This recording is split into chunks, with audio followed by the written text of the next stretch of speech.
તાપનું torture સહન કરવા માટે થઈ જાવ તૈયાર. 7 દિવસ ગરમીનું યલો એલર્ટ.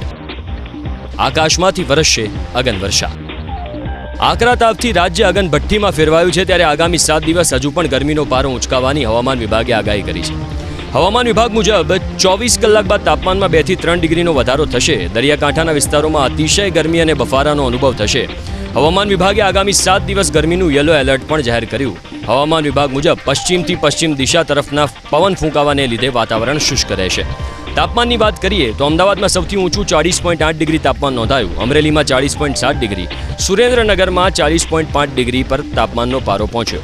રાજકોટમાં 40.4 ડિગ્રી અને ગાંધીનગરમાં 40.4 ડિગ્રી તાપમાન નોંધાયું. તો સુરતમાં 39.8 ડિગ્રી અને વડોદરામાં 39.4 ડિગ્રી તાપમાન નોંધાયું. હવામાન વિભાગ મુજબ 26 એપ્રિલ એટલે કે સ્થાનિક સ્વરાજ્યની ચૂંટણીના મતદાનના દિવસે તાપમાનનો પારો 40 થી 43 ડિગ્રી સુધી પહોંચી શકે છે.